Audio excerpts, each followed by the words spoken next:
Assalamualaikum warahmatullahi wabarakatuh.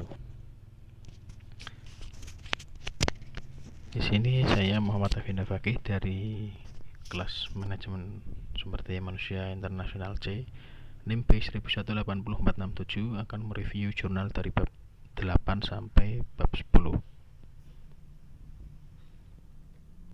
Bab 8 yaitu mempunyai judul Analysis of Expatriate Compensation Policies in Multinational Companies. Analisis kebijakan kompensasi pekerja asing dalam perusahaan multinasional.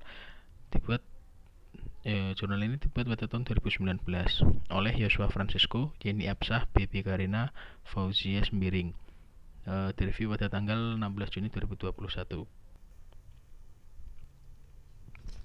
Latar belakang. Sumber daya manusia merupakan salah satu elemen terpenting dalam sebuah perusahaan.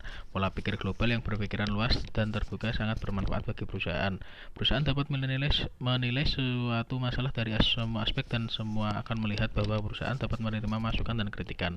Saat ini sudah umum terdengar bahwa pekerja asing ekspatriat mendapatkan kompensasi yang lebih tinggi daripada pekerja rumah tangga. Keberadaan ekspatriat dimulai dari berlakunya industrial dan terus meningkat hingga saat kini. Kebijakan rekrutmen lintas negara untuk mendatangkan tenaga kerja asing terjadi mengikuti perkembangan dan kebutuhan era globalisasi. Hal ini juga menuntut terciptanya kebijakan yang memberikan kebebasan dalam persaingan tenaga kerja. Keberadaan ekspatriat menjadi salah satu pedoman bagi perusahaan memberikan kompensasi kepada ekspatriat. Tujuan penelitian yaitu untuk mengetahui kebijakan-kebijakan kompensasi ekspatriat di perusahaan multinasional. Hasilnya, ketentuan mengenai tenaga kerja asing di Indonesia terbit dalam Undang-Undang tahun 2003 tentang tidak lagi diatur dalam peraturan perundang-undangan tersendiri seperti dalam Undang-Undang Nomor 3 tahun 1958 tentang penempatan tenaga kerja asing, tetapi merupakan bagian dari penyusunan UKK yang baru. Ketentuan mengenai penggunaan tenaga kerja asing terdapat dalam bab 8 pasal 42 sampai dengan pasal 49. Tenaga ahli yang didatangkan dari luar negeri oleh perusahaan pemerintah atau swasta harus benar-benar memiliki keterampilan yang khusus supaya membantu proses perkembangan ekonomi dan teknologi di Indonesia. Untuk itu, proses alih teknologi kepada pekerja migran baik di lini manajerial maupun profesional harus mendapatkan pengawasan yang ketat untuk memberikan sertifikasi pada para ahli tersebut. Bab 9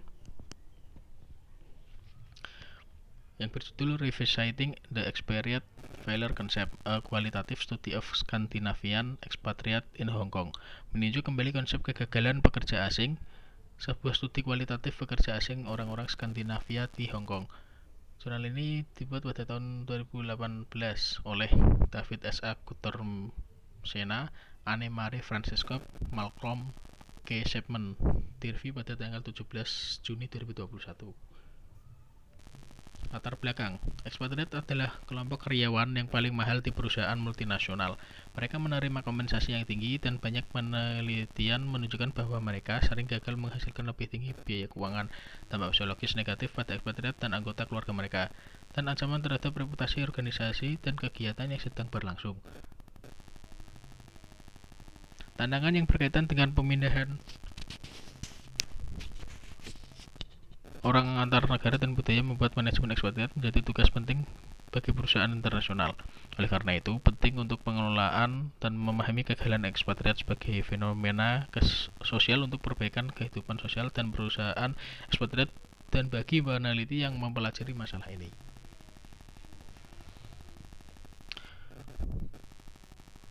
Tujuan penelitian untuk menunjukkan perbedaan antara ekspatriat yaitu persepsi tentang tugas internasional yang berhasil dan sifat sebenarnya dari kehidupan mereka. Hasil penelitian. MNE perlu memahami alasan sebenarnya mengapa aspek tertentu dianggap atau dialami sebagai kegagalan atau kesuksesan, karena tidak ada faktor kegagalan selalu mengarah pada penugasan yang berhasil, dan keberadaan faktor keberhasilan tertentu yang terus-menerus tidak selalu mencegah penugasan dari kegagalan. Selanjutnya, apa yang merupakan kegagalan dan keberhasilan juga akan tergantung pada konteksnya. Oleh karena itu, perlunya memahami fenomena sosial ini sebagai konteks yang tertanam. Orang Skandinavia dapat menjalani kehidupan yang sangat internasional dan berbeda budaya meskipun kontak terbatas dengan orang Tionghoa Hong Kong setempat. Karena adanya komunitas ekspatriat yang berbeda, realitas sosial ini merupakan sinyal kuat bagi manajer internasional serta M&A dan organisasi kerja internasional lainnya untuk lebih memahami kehidupan sosial dan korporat karyawan mereka dengan cara yang lebih holistik. Jadi, ketika menyelidiki alasan kegagalan dan mengidentifikasi cara mencegahnya, perhatian perlu diberikan pada lingkungan sosial dan kerja ekspatriat. Bab 10 yang berjudul Forgotten Travelers, Adjustment and Career Implication of International Business Travel for Expatriate. Pelancong yang terlupakan, penyesuaian dan implikasi karir perjalanan bisnis internasional untuk pekerja asing. Dibuat pada tahun 2019 oleh Mihaela Dimitrova, Sherwin Ignatius Shia, Margaret A. Sever, Cheryl Tiley. Direview pada tanggal 16 Juni 2021. Latar belakang.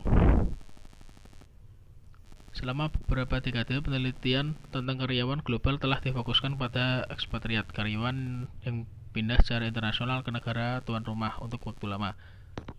Ketika organisasi mulai bereksperimen dengan bentuk-bentuk alternatif karyawan global, para peneliti memperluas cakupan penyelidikan mereka untuk mempertimbangkan hal-hal yang berbeda jenis karyawan global saat ini. Seperti pelancong bisnis internasional, IBT dianggap berbasis di negara asal mereka melakukan beberapa perjalanan bisnis singkat melintasi batas-batas negara. Studi tentang IBT terutama berpusat pada pemeriksaan dampak perjalanan internasional terhadap karyawan ini. Hal ini tidak mengherankan karena perjalanan bisnis internasional yang juga disebut sebagai mobilitas fisik dipandang sebagai persyaratan kinerja utama bagi IBT. Tujuan penelitian mengusulkan bahwa ekspatriat memiliki sumber daya pekerjaan yang memadai akan menuai keuntungan perjalanan bisnis internasional dan mencapai penyesuaian yang lebih baik untuk tinggal dan bekerja di negara tuan rumah dan memiliki kepuasan karir yang lebih besar. Hasil penelitian, studi ini menunjukkan bahwa persyaratan perjalanan bisnis internasional yang dilakukan ke negara yang dituju memainkan peran penting dalam penyesuaian dan kepuasan karir ekspatriat. Selanjutnya, sumber daya pekerjaan serta konteks budaya itu sendiri perlu diperhitungkan jika kita ingin lebih memahami pengalaman ekspatriat. Dengan demikian, peneliti menambahkan literatur tentang ekspatriat dan menunjukkan persyaratan peran kerja seperti perjalanan bisnis internasional mungkin bermanfaat atau berbahaya, tetapi tergantung pada sumber daya pekerjaan yang disediakan dan konteks di mana ekspatriat tinggal dan bekerja. Sekian dan terima kasih. Mohon maaf apabila ada kesalahan. Wassalamualaikum warahmatullahi wabarakatuh.